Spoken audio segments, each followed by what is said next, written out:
بسم اللہ الرحمن الرحیم۔ السلام علیکم ورحمۃ اللہ وبرکاتہ۔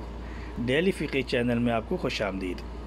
استنجا کے بعد پیشاب کے قطرات۔ سوال: استنجا کے بعد بھی پیشاب کے چند قطرے آ جاتے ہیں اور یہ مسلسل تھوڑی دیر کے بعد آتے رہتے ہیں، اس کا کیا حل ہے؟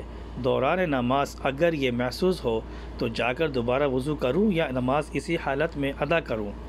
جواب: مسلسل اور بار بار پیشاب کا آنا اور تسلسل سے قطروں کا آتے رہنا ایک بیماری ہے۔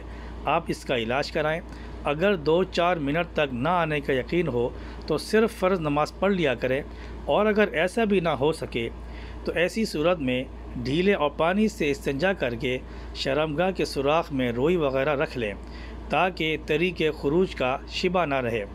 اگر کسی کو شیطان بار بار شک میں مبتلا کرے تو مستحب ہے کہ اپنی شرمگاہ میں روئی وغیرہ رکھ لے، اور اگر وہ نماز پڑھنے کے بقدر بھی نہ رکتا ہو تو روئی رکھنا واجب ہے۔ امید ہے آپ کو ہماری ویڈیو پسند آئی ہوگی۔ پسند آنے پر ہماری ویڈیو کو لائک کریں اور اپنے دوستوں کے ساتھ اس کو لازمی شیئر کریں اور ہمارے چینل کو سبسکرائب کریں۔ السلام علیکم ورحمۃ اللہ وبرکاتہ۔